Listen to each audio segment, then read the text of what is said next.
Okay, I'm doing this video here to give you a little tour for the safety orientation for the VCI Power Mech shop. I'm going to make my way around here and show you some of the key safety items that you have to know to operate in here, and you can use this video to go along with the shop tour you're going to get from me to help do your shop safety orientation. Okay, so we'll just get started. We'll move our way around. I'll try to keep this as short as I can, but there's a lot of items to cover, so we'll get after it. This is the eye wash station. Okay, if you get anything in your eyes like a chemical, dirt or rust, you're just going to push this lever forward.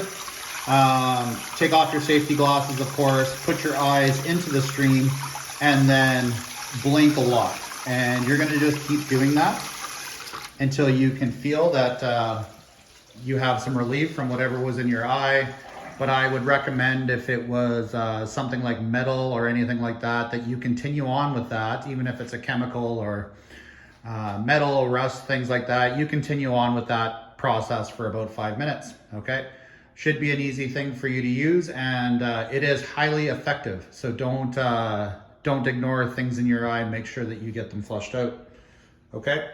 Located right inside the shop here, we have one of these rag bins here, okay? And these bins are fire retardant, okay? You're gonna push the lever so that it opens up. And then if you have an oil-soaked or chemical-soaked rag of any sort, you're gonna make sure that it goes in there. That is going to protect our shop from spontaneous combustion that can happen when you get a whole bunch of different chemicals on rags in a pile. They've been known to claim shops, so we're going to use that rag bin to prevent that. All right, we got the sink over here, and you might be wondering why I'm over here doing a safety orientation with a sink, but a sink is a source of water and an area that you can wash down and even possibly shower down in an emergency. So we're going to use this to wash our hands most of the time, but it can also be here when you get terrible chemicals on you that might be causing a chemical burn or another substance that is really harmful or irritant towards your skin.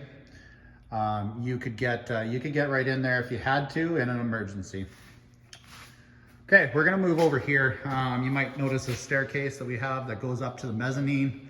On the way up the staircase, we do have the emergency shutoff for the electrical outlets in the shop. So if we had some type of short circuit or a power tool that was misfunctioning, maybe due to a bad cord or a poor tool, we might be asking you to hit that emergency shutoff to kill the power. And of course, you're gonna need to know where that is. If an instructor is on the far side of the shop and you are the closest, you'll be asked to hit that. And you're only going to hit it if asked by an instructor. Okay, we're going to make our way over here. We're going to go past our office and Piston Pete here over to this computer. Now this computer does store our MSDSs for the shop. MSDS stands for Material Safety Data Sheet, and we're going to access that to get any type of important information about chemicals, whether it be first aid or what type of ingredients are included in chemicals, what happens if you drink it, what happens if you smell it and gives you problems. So that's our location of all the MSDSs in the shop, is going to be this computer. You can also use this QR code with your cell phone, and it'll take you straight to the site where you can search up any chemical in our shop. Okay, I'm gonna come over here to Mr. Denty's classroom door, and right beside it, you're gonna notice this call button that's in all the classrooms across the school. Normally, we're not gonna ask you to use this, but in the case of an emergency where we're gonna need an ambulance called to the shop, whether it be myself that's in danger or another student, we might ask you to hit the call button, and the call button will get you in touch with the front office. You can ask the front office to go ahead and call the ambulance, and they've probably done that before here, so they would be more inclined to be able to help out than you just calling. So if we ever need any help, we'll ask you to hit the call button and let the office know. Then they know to send down an adult to help us out. Over beside it, we're gonna have the ventilation controls right here. And we've got the big red button and then the big green button. If we turn the big green button on, it's going to turn on the ventilation to all the exhaust hoses around the shop. We're gonna use that at any time that we're planning on running a vehicle, but also we could turn it on just if there's some chemicals in the air that we feel like we need to pull down. This shop is equipped with an automatic sniffer that should turn it on in the case of some chemical smell. But if you're feeling a little woozy, you're not feeling super great, feel free to come over here and hit that button at any time. I'm not paying the hydro bill here and neither are you, so go ahead and turn that on for everybody's safety, okay? All right, we're gonna make our way down the shop here. And down the center of the shop, we're gonna have this grate that's going to collect any type of liquids that would end up on the floor here. The floor is sloped from right to center and left to center, and everything ends up in this pit right here. What's allowed to go into this pit is just water. So snow melting off of vehicles, water from us washing the floors, that's all that's allowed to go down this drain, as this does go into the city sewer. So no antifreezes, no brake fluids, no oils. We have separate places for all of that to go. So make sure that you're not putting anything that's not allowed to be down there, as it is extremely illegal to do so when you're in the know. And you are currently in the know, so don't get caught doing things like that. I did show you how to turn on the ventilation controls, and if I follow this rope around, you're gonna see that the rope is attached to that hose over there. And if I need to use the hose, all I'm going to do is remove the rope from the holding device while I firmly hold the rope. And you're gonna let that rope go nice and slow, and that hose will come down. You can put it on the vehicle safely. It looks like there's vice grips on all of them to hold them onto the tailpipe. And after you're done, you're gonna pull them right back up to the ceiling and tie the ropes accordingly so that it won't come down on anybody's head. These ventilation hoses are very important to our shop. It's gonna allow us to run vehicles in here so we can diagnose problems on people's cars. All right, we're about halfway there, I think. We're gonna make our way across the shop to an ABC fire extinguisher that I see here. ABC, as shown by the pictures on the side, A, B, and C, will put out ordinary combustibles like wood and paper and trash. It will also put out flammable liquid fires like gasoline and oil. And it will put out fires on electrical equipment, so you don't have to disable the electricity from something when you use an ABC fire extinguisher. The ABC fire extinguisher has a dry chemical in it. It looks like a chalk when it comes out, and it makes an absolute mess of whatever you're spraying, but it does work very, very well, and will put out pretty much all sorts of fires that we have in here, except for some special metal fires. Sorry, I'm gonna go back. The ABC fire extinguisher, you're gonna be able to tell it apart from other fire extinguishers because it has a flexible hose on it and it has a gauge, okay? And these fire extinguishers are all inspected monthly and yearly, but it also has a gauge to tell you whether, you know, it's charged fully or not. This fire extinguisher over here is a little bit different, and that's because it's a CO2 fire extinguisher. It has carbon dioxide in it. And carbon dioxide fire extinguishers are only a BC fire extinguisher. They do not put out Class A fires. So it will be very useful for your flammable liquids and fires on electrical equipment. And that does include vehicles that are hybrid or electric cars.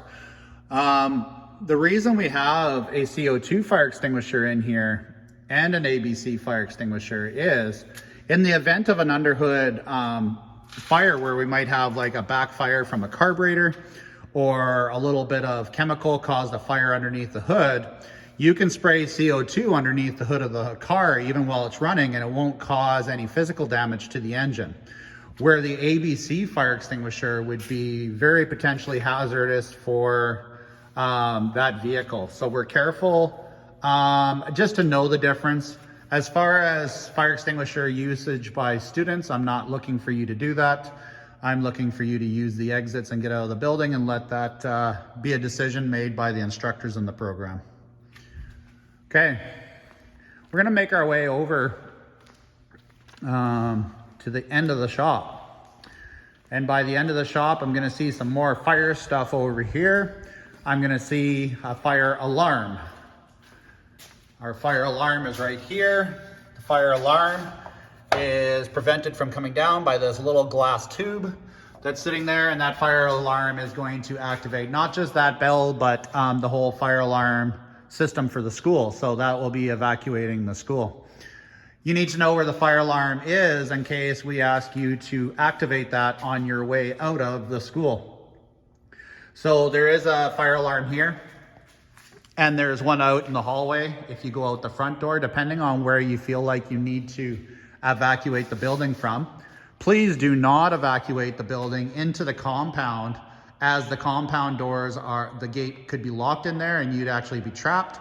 So I don't think I can think of a reason that there'd be a fire at both sides of the shop. So just keep that in mind. But you are to only activate the fire alarm if instructed to do so by an instructor. The Auto Tech shop is full of welding equipment. We're gonna have small fires in here that are not hazardous to the entire building, or that the instructors deem not that serious. So if we ask you to pull the fire alarm, then you go ahead and pull that fire alarm. But other than that, you leave it alone. This exit over here is gonna be our main fire exit in the shop. It's the first one that gets you completely outside. If you hear a fire alarm go off in the school, going back out to the hallway could lead you into the fire. So this is the safest door to exit the facility during a fire alarm. Okay, I've conveniently placed some chemicals out here on the table. Chemicals, these are very common ones that we use in the shop, so I thought I would put them out to show you. First off, never use a chemical if you can't identify what the chemical is. So if these labels are missing or not legible, then we're not going to use that chemical, because some chemicals are very dangerous inside. These ones are pretty common usage in the shop, and that symbol right here, this hazard symbol, means it's explosive. This one here means that it's toxic. This is a flammable. Here is another explosive. And you're gonna notice that the toxic, explosive, and the flammable are very, very common to all automotive aerosol cans, okay? Aerosol are always gonna be explosive of some sort. So make sure that all chemicals in aerosol cans are stored away from spark and away from heat, and that they're not going to get crushed or damaged. So be careful where you put those down, okay? You need to be able to identify chemicals usage by just reading the container. This one here, you can see that it is a penetrating oil and lubricant, and you're gonna probably spray that on bolts that are really rusty and hard to take off. You know, I think glass cleaner is fairly self-explanatory, but you're gonna have to be able to read these labels and tell us what the chemical does, or you can't be using chemicals in here. Make our way over to this car here. We're gonna have lots of cars in the shop, and some of them are gonna be running, some of them are not gonna be running, some of them are gonna be sitting here with their keys in them. Some are gonna have batteries hooked up, some are not. Make sure that you're going to respect cars, as there's a lot of hazards of a running car. As it's just sitting here right now, someone turns it over, or an electrical class makes a connection across two circuits that were unexpected. This engine's gonna start turning or possibly start running, okay? The exhaust manifolds are gonna be a high source of heat. The exhaust coming out is gonna be filled with carbon monoxide, okay? The vehicle might be able to just start moving forward very abruptly or unexpectedly or backwards. So we're gonna make sure to always respect a car. As when it's starting up, always stand off to the side, don't stand in front, and keep your arms out of the engine bay when we have somebody behind the wheel. Because of course, accidents happen, but we can prevent a lot of those by just being aware of that sort of stuff. We've got some hoists here in the shop, okay? And you're gonna walk in here and sometimes the hoists are gonna be up, sometimes the hoists are gonna be down, but there are gonna be some indicators of safety around these things, as the operator of the hoist, before putting the hoist in motion, is gonna yell the word clear. Clear is a word used to notify everybody around the vehicle that the hoist is gonna get in motion, because as you can see from here, I definitely cannot see the back corner of this hoist. We're not gonna yell clear just as a word for people to clear out and then this person at the controls doesn't have to worry, but we are gonna use that word to keep people out of the way that the operator could maybe not see. As the hoist is going up, you're gonna hear some locks clicking on the hoist, and the major rule in here is that we're not going to go underneath any of the vehicles unless the locks are engaged on the hoist. And that's a very serious thing. Going to come over to this tire machine over here. As you're walking by, I see this is going to be a workhorse. It's going to be used by lots of different classes. Okay. The tire machine has a lot of hazards involved. There's a lot of crushing hazards by these air-powered assist arms, by the clamps that hold the rim, by the bead breaker on the side. Those are all gonna be very strong pinch and crush hazards that this machine is going to have. This machine also turns round and round, so you're gonna wanna make sure that there's no loose clothing, that you're not wearing any loose clothing, or you don't have any long ponytails or something hanging from your head that can get a hold of, because that would be very painful. And the tire machine does have compressed air on board, okay? It also has some bead blasters that can shoot high pressure air out the bottom and could just cause some damage. Okay, I think that's a fairly quick tour of the shop. And of course, there's lots more hazards than the ones that I listed and more safety equipment, but that gets you a pretty good start. Make sure that if you're coming into the shop to work, that you're going to be wearing all 3 PPEs, and that's safety glasses, work boots, and coveralls. Those will be the professional attire needed to work in this facility.